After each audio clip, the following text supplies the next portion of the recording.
Fashion show. शहर की fashion designer Ritu की शादी गांव के जमींदार शेर सिंह से हो जाती है, लेकिन शहरी कामकाजी रितु का गांव में मन नहीं लगता।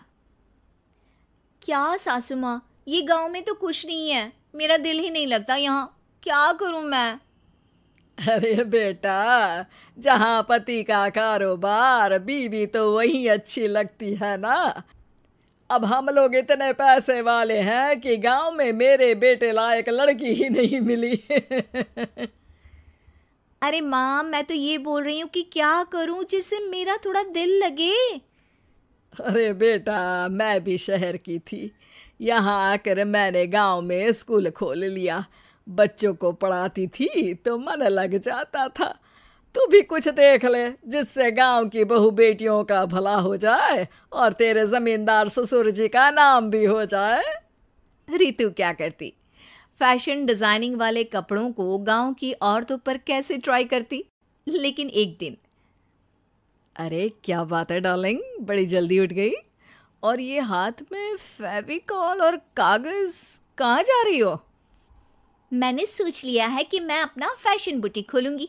गांव की औरतों को सजा धजा कर फैशन शो करूंगी और यहाँ की औरतों को भी शहर के फैशन से वाकिफ करवाऊंगी। फैशन और यहाँ की औरतें, अरे इन लोगों को तो बस चूल्हा चौका आता है। खाली समय में एक दूसरे के सर से जुएं निकालती हैं या फिर अचार पापड़ बनाती है। इन लोगों के बस की नहीं है फैशन को समझना। लेकिन रितु मानती नहीं। वो पूरे गांव में पोस्टर चिपका देती है कि किसी को भी नए डिजाइन के कपड़े पहनने का शौक है तो जल्दी जमींदार की बहू से मिले। लेकिन रितु की दुकान में 2 दिनों तक तो कोई आता ही नहीं। पर एक दिन, अरे कमला, क्या हुआ? क्या देख रही हो? ये पुतला देख रहा है दीदी। क्या दिख रहा है इसमें ऐसा? अब देखो तो दीदी, ये पुतला मेरे जैसा ही है ना, पतला दुबला लंबा, बस मैं काली और ये गोरा। तो ये बता, इस पुतले के कपड़े तुझे कैसे लग रहे हैं? अरे कपड़े तो बहुत ही सुंदर है दीदी, लेकिन तू ना बस कल इसी समय आ जाना और अपने जैसी 2-3 और को भी ले आना। अगले दिन कमला 2 लड़कियों को लेकर आ जाती है। रितु उन लोगों को अपने हाथ के सिले कपड़े पहनाती है और घर भेज देती है। उन लोगों को गांव की दूसरी औरतें भी देखती हैं। और फिर क्या, अगले दिन रितु जब दुकान खोलती है तो सामने बहुत सी औरतें उसके बनाए डिजाइनर कपड़े पहनने को तैयार खड़ी होती हैं। तुम लोगों को कपड़े के साथ ही हल्के मेकअप और स्किन केयर की भी क्लास देनी पड़ेगी। रितु गांव की औरतों को फैशन का ज्ञान देने में लग जाती है। एक दिन रितु का पति कहता है, अरे रितु, तुम्हारी फोटो पेपर में आई है। क्यों भाई, ऐसा क्या कर दिया मैंने? क्या लिखा है? अरे लिखा है गांव में होगा अब फैशन वीक। अरे हाँ, कल ना कोई फोन आया था मीडिया वालों का, तो मैंने भी बोल दिया कि फैशन शो तो अब गांव में होगा। लग रहा है उसी की खबर बना दी है। तभी रितु को एक फोन आता है। हेलो, कौन बोल रहा है?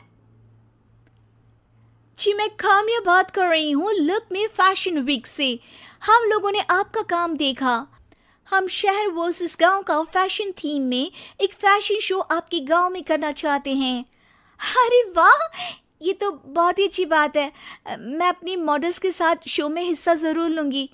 बस अब क्या था, वो दिन भी आ जाता है जब रितु की गांव की गोरी शहर की छोरी के साथ स्टेज शो में हिस्सा लेती हैं।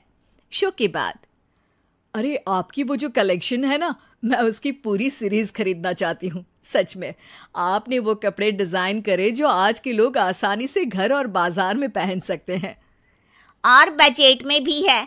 हम भारतीयों के लिए तो ये डिजाइन बेस्ट है जी। वैसे आपने क्या सोचकर ये कपड़े बनाए और आप इसे कितना आगे और लेकर जाना चाहती हैं? औरतें और फैशन एक दूसरे के पर्यायवाची है। तो ये किसने कहा कि गांव की औरतों को डिजाइनर कपड़े पहनने का हक नहीं? मेरा मानना है कि शौक सभी औरतों में होता है। ज़रूरत है तो बस उसे जगाने की, उनके हिसाब और बजट के कपड़ों की जो मैंने बनाए और सबको पसंद भी आए। अब रितु का गांव हर जगह प्रसिद्ध है।